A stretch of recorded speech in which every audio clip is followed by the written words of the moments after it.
Welcome student, मैं हूं Tande sir और हमारा आज का जो टॉपिक है भारतीय विद्युत अधिनियम। क्योंकि भारतीय विद्युत अधिनियम इंडियन इलेक्ट्रिसिटी रूल को बहुत अच्छे से पढ़ने की ज़रूरत है, क्योंकि जब भी हम किसी सब स्टेशन में हो या किसी डिस्ट्रीब्यूशन सब स्टेशन में या ट्रांसमिशन सब स्टेशन में जाते हैं तो वहाँ पर अर्थिंग का बड़ा अहम रोल होता है। वैसे ही डोमेस्टिक अप्लायंस में यदि देखें घरों में तो वहाँ पर भी अर्थिंग का बड़ा अहम रोल है, क्योंकि वर्तमान समय गर्मी का है और गर्मी के समय में सबसे ज़्यादा कूलर से शॉक लग के बहुत से एक्सीडेंट होने लगे हैं और बहुत से लोगों की मृत्यु भी होती है अर्थिंग की वजह से ही। तो इसके लिए हम अपने घरों में भी अर्थिंग करते हैं, ताकि जैसे कूलर में करंट आए तो उस सिचुएशन से बचने के लिए भी हमें अर्थिंग की ही ज़रूरत होती है। तो यहाँ पर भी हम देखें तो भारतीय विद्युत अधिनियम में इंडियन इलेक्ट्रिसिटी रूल में इसमें हम इलेक्ट्रिकल अर्थिंग के बारे में ही पढ़ेंगे। तो डियर स्टूडेंट, इसमें आईई रूल अलग अलग कैटेगरी में अलग अलग पार्ट में इसको डिवाइड किया गया है। जैसे कि Indian electricity rules of electrical earthing, तो इलेक्ट्रिकल अर्थिंग में इसमें इंडियन इलेक्ट्रिसिटी रूल मतलब भारतीय विद्युत अधिनियम 32 में क्या लिखा हुआ है, तो इंडियन इलेक्ट्रिसिटी रूल 32 में लिखा हुआ है कि ग्राउंड एंड अर्थ किए हुए ठंडे तार की पकड़ तथा उसमें लगे स्विच और फ्यूज का स्थान पर्टिकुलर डिसाइड होना चाहिए। अब यहाँ पर इंडियन इलेक्ट्रिसिटी रूल के अनुसार यदि हम देखें कि इलेक्ट्रिकल अर्थिंग में ग्राउंड और अर्थ किए हुए जो कंडक्टर हैं, जो तार आप जो केबल यूज़ कर रहे हैं, जैसे कि यदि हम देखें 440 वोल्ट 3 फेज सप्लाई में या फिर सिंगल फेज सप्लाई में, तो उसमें सबसे ज़्यादा दो चीज़ों को कॉमन फैक्टर में लिया गया है। एक तो सबसे पहले सिंगल फेज सप्लाई में और दूसरा 3 फेज सप्लाई में। देखिए, सिंगल फेज सप्लाई में आपके पास एक फेज एक न्यूट्रल होगा और इसमें जो कॉमन होता है 240 वोल्ट, ठीक है, 240 volt single phase AC 50 hertz. तो सिंगल फेज में एक फेज एक न्यूट्रल का है। जब आप किसी सॉकेट को यूज़ करते हैं तो सॉकेट में आपको देखने मिलेगा कि एक बड़ा होल अर्थ का होता है और दो छोटे होल होते हैं, एक फेज का होगा और दूसरा न्यूट्रल का होगा। अब यहाँ पर यदि आप किसी कूलर को यूज़ करते हैं, पावर सप्लाई इस सॉकेट से देते हैं आप, तो आपको फेज और न्यूट्रल के साथ में अर्थ की भी ज़रूरत होगी। ये ऐसा इसीलिए होगा क्योंकि उस कूलर की बॉडी में, उस कूलर की बॉडी को, क्योंकि वो किसी मेटल का पार्ट बना हुआ है और मेटल पार्ट से बना हुआ है, इसीलिए उस कूलर को हम अर्थ करना चाहते हैं, ताकि यदि किसी ह्यूमन बॉडी उसके कांटेक्ट में आए तो उसको शॉक न लगे और वो उसको सुरक्षा महसूस हो। दूसरा, उस कूलर की बॉडी मतलब कि उस कूलर में लगे हुए मोटर में भी फॉल्ट के कारण उसके बॉडी में करंट आ सकता है।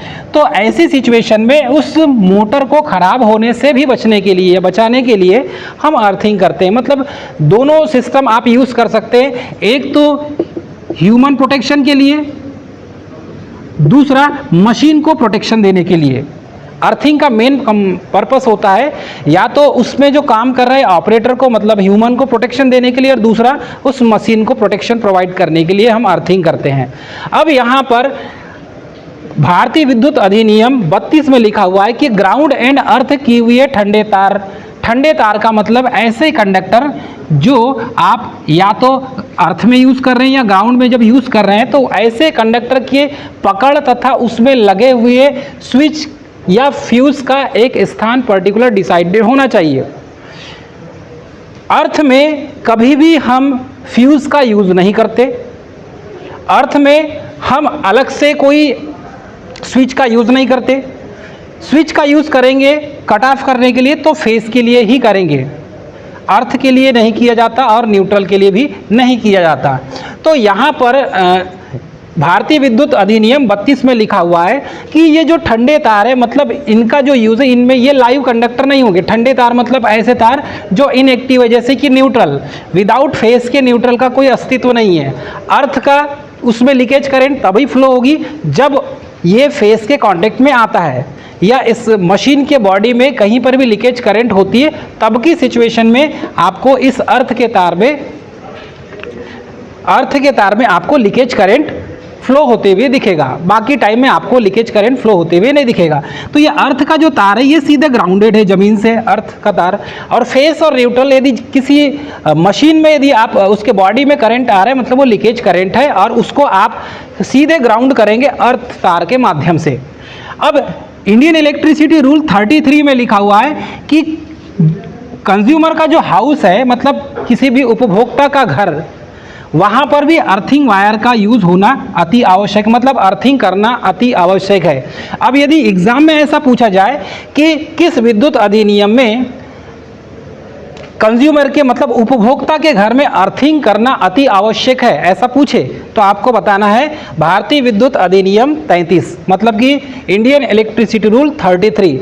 इंडियन इलेक्ट्रिसिटी रूल 33 में लिखा हुआ है कि प्रत्येक घरों में अर्थिंग होना अति आवश्यक है, चाहे उसके घर में सिंगल फेस कनेक्शन हो चाहे 3 फेस कनेक्शन हो, अर्थिंग करना अति आवश्यक है।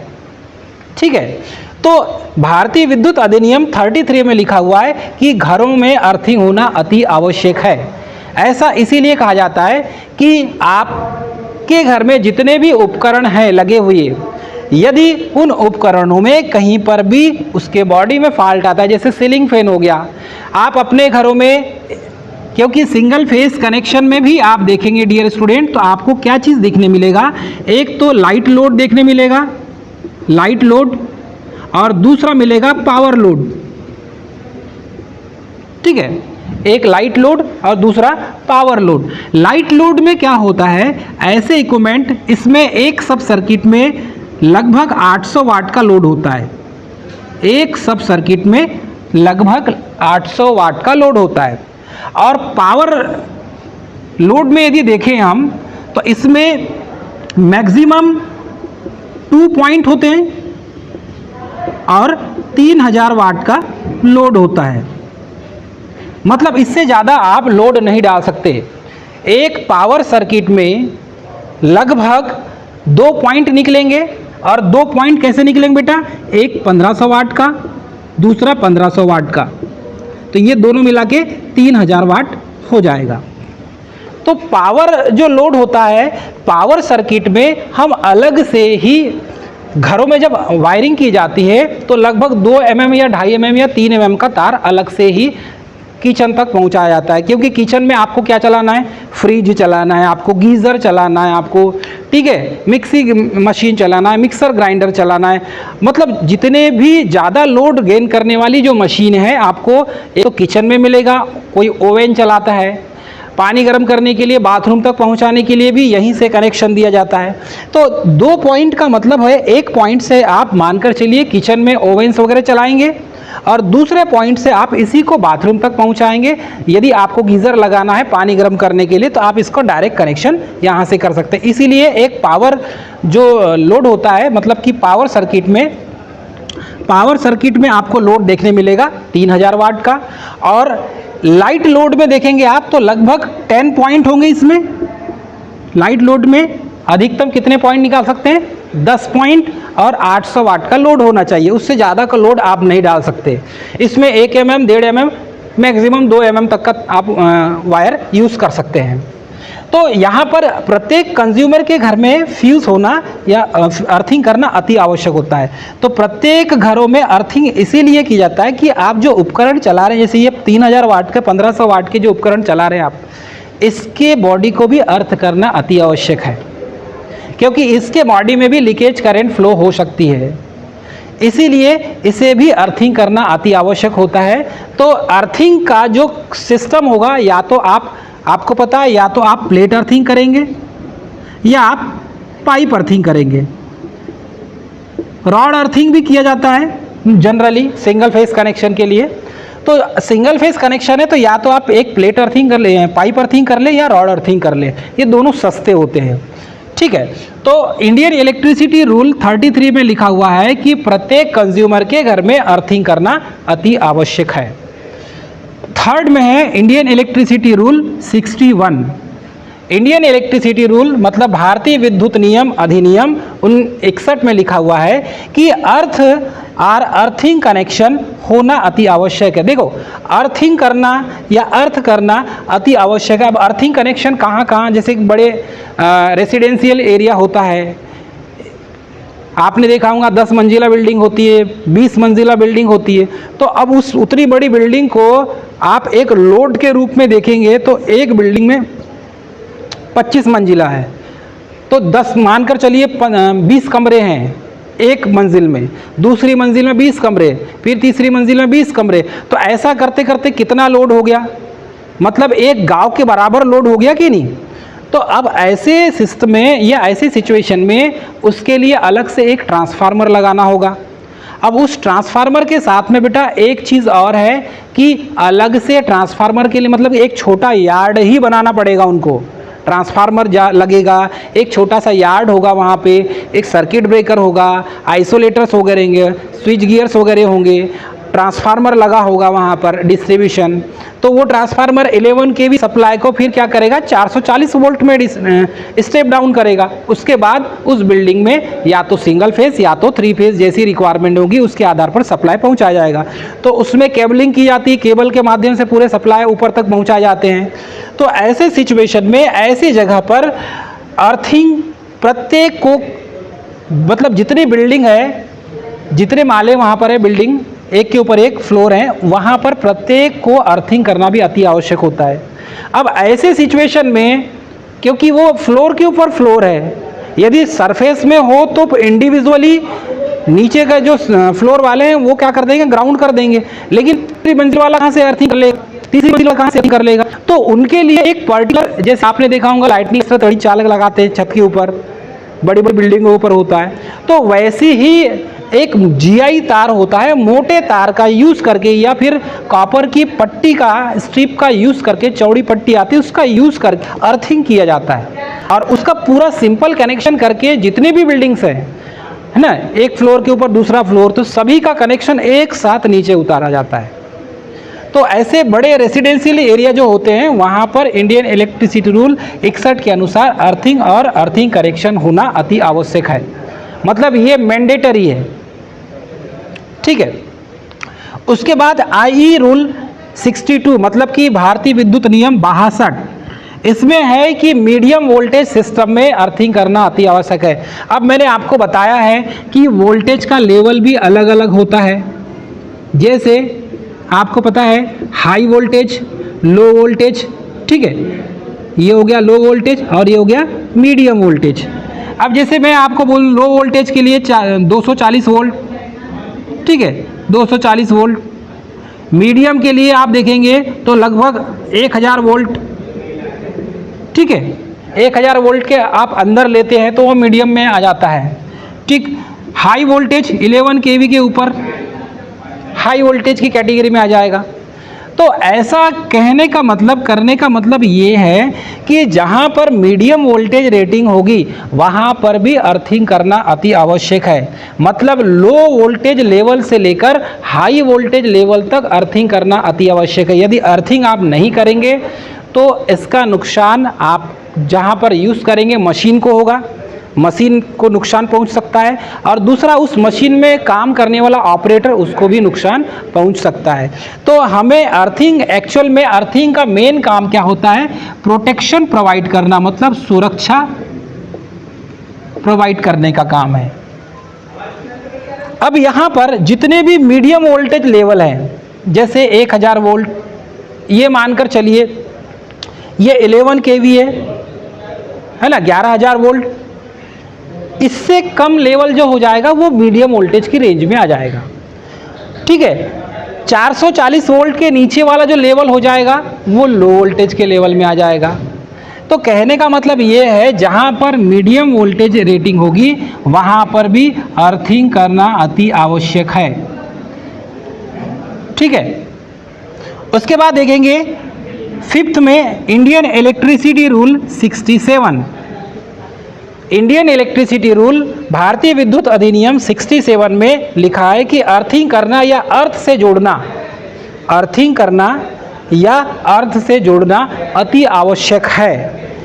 किसी भी सिस्टम को जो हाई वोल्टेज या लो वोल्टेज या मीडियम वोल्टेज, तो लो वोल्टेज जो इलेक्ट्रॉनिक्स में यूज़ करते हैं उसके लिए नहीं, उसमें भी ग्राउंडिंग का एक सॉकेट आता है। लो वोल्टेज में भी यदि इलेक्ट्रॉनिक्स कंपोनेंट में भी देखेंगे तो ग्राउंड के लिए अलग से एक पाथ प्रोवाइड उसको भी किया जाता है। लेकिन यहाँ पर बात करेंगे हम हाई वोल्टेज की, तो हाई वोल्टेज में डियर स्टूडेंट की अर्थिंग करना या अर्थ से जोड़ना अति आवश्यक इसलिए होता है क्योंकि इलेक्ट्रिकल सिस्टम में जितने भी इक्विपमेंट्स होते हैं उनको प्रोटेक्शन प्रोवाइड यदि हमें करना है तो एक और एक मात्र एक ही चीज़ है जिसे हम अर्थिंग कहते हैं। उस अर्थ के माध्यम से ही हम प्रोटेक्शन प्रोवाइड कर सकते हैं, चाहे ह्यूमन बॉडीज़ हो, चाहे इलेक्ट्रिकल मशीन्स हो, या कोई इलेक्ट्रिकल कंपोनेंट हो, कोई डिवाइस हो, उसको अर्थिंग करना अति आवश्यक होता है। इसीलिए ताकि उसकी सुरक्षा बढ़ जाए, उसका प्रोटेक्शन प्रोवाइड बड़े अच्छे से हो जाए। अब देखेंगे यहाँ पर 6 में लिखा है भारतीय विद्युत नियम 69 में लिखा है कि पोल टाइप इलेक्ट्रिकल सब स्टेशन को भी अर्थ करना अति आवश्यक है।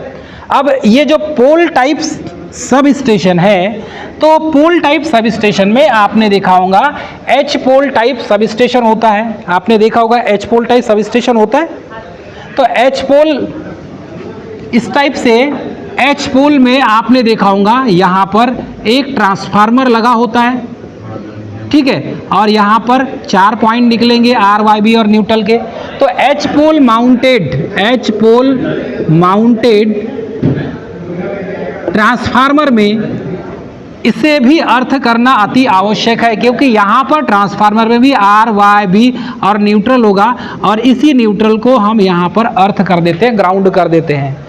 ये करना अति आवश्यक है। यदि ऐसा नहीं करेंगे हम तो इसमें क्या होगा कि यहाँ पर ट्रांसफार्मर में प्रत्येक लोड में जो प्रत्येक फेस में लोड कनेक्ट करेंगे तो वो अनबैलेंस की कंडीशन में होगा, तो उसको बैलेंस में लाना है तो आपको अर्थ करना होगा। दूसरा, ये जो पोल दिख रहा है एच टाइप का पोल, ठीक है, ये पोल या तो रेल पोल भी हो सकता है या आरसीसी पोल भी हो सकता है, ठीक है, स्टील का पोल भी हो सकता है। तो इस पोल में कहीं ना कहीं जब इसमें कंडक्टर आप लगाएंगे तो इसके बॉडी में भी, मतलब इस पोल में भी कहीं ना कहीं लीकेज करंट फ्लो हो सकती है, तो इस पोल को भी ग्राउंड करना अति आवश्यक है। मतलब जब भी आप किसी ट्रांसमिशन लाइन में, किसी भी ट्रांसमिशन लाइन हो या किसी भी डिस्ट्रीब्यूशन लाइन में पोल या टावर्स का यूज़ किया जाएगा तो उसे भी अर्थिंग करना अति आवश्यक है। तो ये IE रूल 67 में लिखा हुआ है, ठीक है, हाँ 69, ठीक है, IE रूल 69 में लिखा हुआ है। उसके बाद देखेंगे IE रूल 88 का सेकंड, इसका फर्स्ट और सेकंड है। तो सेकंड में लिखा है कि ग्राउंडिंग मतलब सुरक्षा के लिए अर्थिंग करना क्यों आवश्यक है। देखिए, सुरक्षा के लिए ग्राउंडिंग करना अति आवश्यक इसलिए है क्योंकि कोई भी ट्रांसफार्मर आप उठा लीजिए, यदि आप अल्टरनेटर को भी देखते हैं तो अल्टरनेटर का भी जो स्टार कनेक्शन होता है उसको भी ग्राउंड किया जाता है। किसी जनरेटिंग स्टेशन में भी आप देखेंगे तो वहाँ पर भी आपको ट्रांसफार्मर मिलेगा तो उसका भी जो स्टार पॉइंट होता है उसको ग्राउंड किया जाता है। और ऐसा करने के पीछे रीज़न यही है कि उस ट्रांसफार्मर में के तीनों फेज में लोड का बैलेंस इक्वलेंट हो। अब यहाँ पर लिखा हुआ है कि सेकेंड में सुरक्षा के लिए, तो सुरक्षा के लिए जितनी भी इलेक्ट्रिकल मशीन है उसको अर्थिंग करना अति आवश्यक है। जितने भी इलेक्ट्रिकल मशीन में मोटर, जनरेटर, जितने भी मशीन्स आ जाते हैं सभी को डबल अर्थिंग करना अति आवश्यक होता है। तो जितनी भी मोटरें होगी जो हाई वोल्टेज में ऑपरेट होती है उसे डबल अर्थिंग करना अति आवश्यक होता है ताकि यदि एक अर्थिंग काम न करे तो दूसरा अर्थिंग जरूर काम करे, इसलिए इसे डबल अर्थिंग करना, ग्राउंडिंग करना सुरक्षा के लिए अति आवश्यक होता है। उसके बाद देखेंगे IE रूल 90, तो इसमें भू संपर्कन मतलब अर्थिंग, ये जो अर्थिंग लिखा हुआ है इसे भू संपर्कन के बारे में लिखा हुआ है। इसका मतलब ये है कि यदि आप जब भी आपके पास न्यूट्रल नहीं है और फेस आपके पास है तो आप अर्थ से या अर्थ वायर को न्यूट्रल बनाकर आप लोड को कनेक्ट कर सकते हैं और लोड को ऑपरेट कर सकते हैं। तो यहाँ पर इंडियन इलेक्ट्रिसिटी रूल 90 में लिखा है कि भू संपर्कन क्या होता है और अर्थिंग क्यों करना चाहिए, अर्थिंग किस किस इक्विपमेंट को अर्थिंग करना अति आवश्यक है। तो जिसकी बॉडी मेटल की होती है उसे अर्थिंग करना अति आवश्यक है। जैसे कि आप देख लीजिए इलेक्ट्रिक प्रेस, उसकी बॉडी को अर्थिंग करना अति आवश्यक होता है। अब ऐसा समझने के लिए आप देख लीजिए जिसका भी जो भी मशीन आप यूज़ करते हैं उसमें उसका प्लग, ये प्लग है और ये प्लग का पॉइंट अर्थिंग का है और ये दो छोटे छोटे पॉइंट फेस और न्यूट्रल के हैं। यदि ऐसा प्लग कहीं पर भी आपको देखने मिलता है, जिस भी उपकरण में देखने मिलता है, उसे अर्थिंग की आवश्यकता है। चाहे वो इंडक्शन चूल्हा क्यों ना हो, उसे भी अर्थिंग की आवश्यकता होगी। तो डियर स्टूडेंट, आज की क्लास में इतना ही।